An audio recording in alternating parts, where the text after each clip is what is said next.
Our next presentation series will focus on Consulate Generals presenting trade opportunities for Indian MSMEs in their respective countries. I would like to invite His Excellency Mr. Erik F. Hällström, Consul General, Consulate General of Finland, Mumbai, to deliver the first presentation. So, ladies and gentlemen, friends and colleagues, it's a great honor to address you all and participate in a Bombay Chamber event, because it's such an institution with a long history and high reputation and representing so many companies, in particular MSMEs.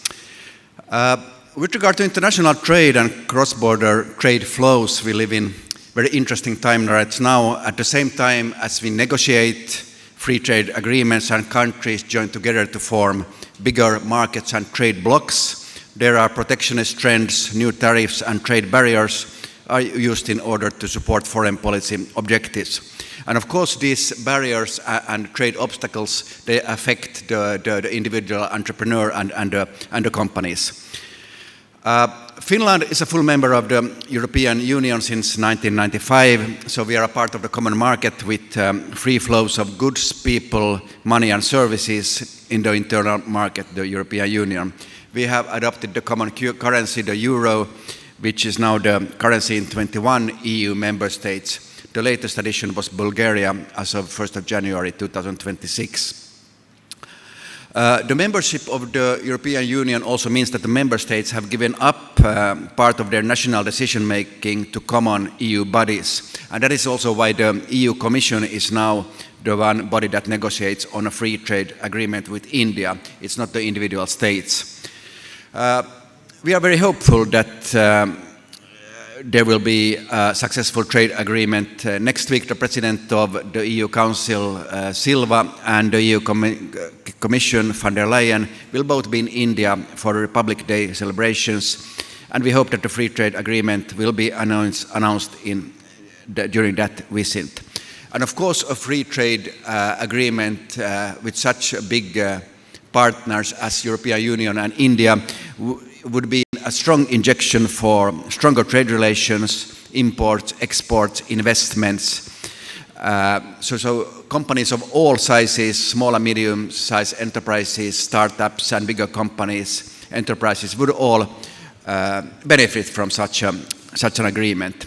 Already now the European Union together is India's largest trading partner, and India's bilateral trade in goods with the EU was $136 billion in 2004-25, with little more exports than imports.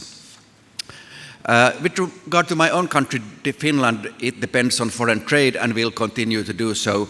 We cannot produce everything in our cold climate. In Finland, we drink a lot of coffee, but coffee beans don't grow in our countries. We like to eat oranges and bananas, but these are tropical fruit. From our point of view, we have to import them. And because we need to import a lot of stuff, we also need to export. So therefore, many of our companies are also very export and investment oriented. Actually, traditional export and import between India and Finland have been quite modest, annually about 3 billion euros. I find it more interesting to talk about investments, so-called FDIs, foreign direct investments. Right now, the value of Finnish investments to India are about 4 billion euros, and the value of Indian investments to Finland about 1.5 billion euros. But there is more to come, I know. Many Indian enterprises are currently looking at Finland as a potential destination. Mahindra, TCS, L&T are already there. And in November we had the famous startup happening Slush in Finland, where also many startups from different parts of India participated. The big Finnish companies like Nokia, Kone, Wärtsilä, Huhtamäki are well established in India since many years, many of them here in Maharashtra. And we are constantly working to have even more Finnish companies here, and we are looking at new sectors, food products, health, tech and defense material, just to mention a few. And at the same time, we also support and advise Indian companies of different sizes which are curious about the Finnish market or the European Union at large. If you then look at Finland as a destination for foreign investments, what is then the added value? Well, Finland is clean. It's well known for its good governance and for its excellent standard of living. Practically everyone speaks English, and English is the common language in many companies in Finland. Finland is a small country, which means that we are flexible and we can adapt quickly. To put it briefly, Finland is clean, safe, vibrant, and welcoming. But while considering the growing Indian economy and the prospects it brings with it, I will now mention 5 sectors which are interlinked and are particularly promising when it comes to cooperation and commercial ties between India and Finland. These 5 sectors are bioeconomy, circular economy, clean tech, health and well-being, and digitalization.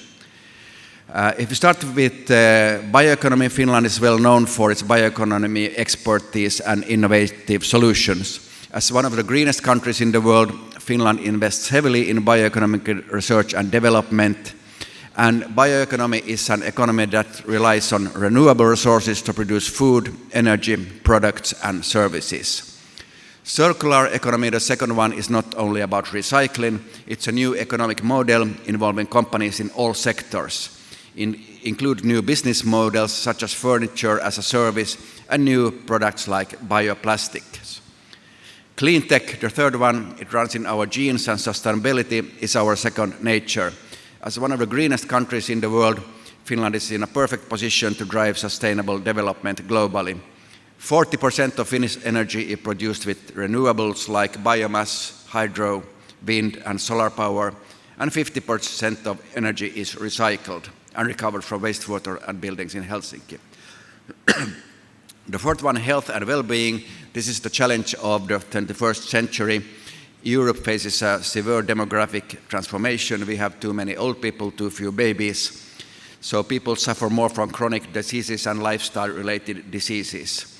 The problem is providing good quality health care to more people as the proportion of tax-paying workers decreases.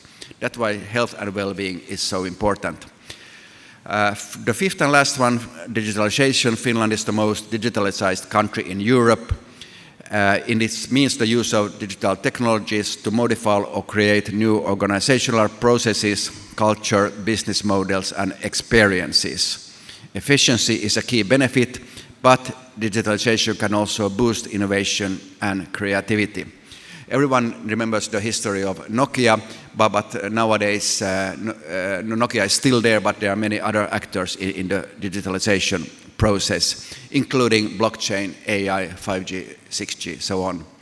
So these 5 sectors, bioeconomy, circular economy, clean tech, health, well-being, and digitalization, are sectors where Finland is strong.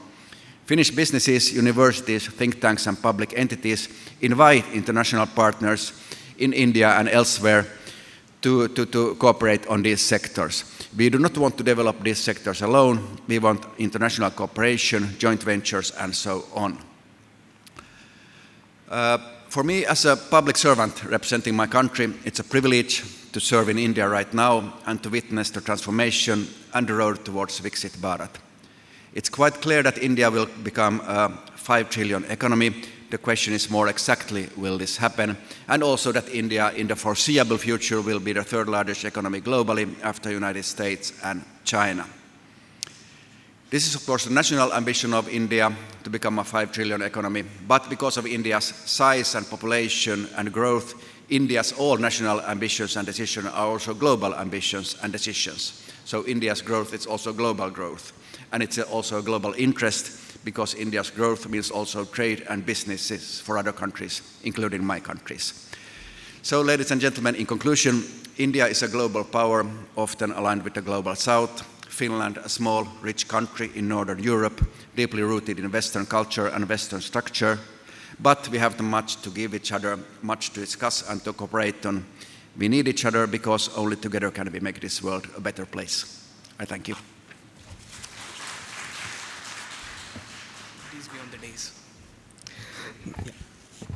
Thank you so much, sir, for sharing those insights with us. I request Mr. Rajan Raje, Chairperson, MSME Forum, Bombay Chamber, and CEO, Nikon Solutions, to please present a memento to our speaker as a token of appreciation. His Excellency, Mr. Erik F. Hällström, Consul General of Finland, Mumbai.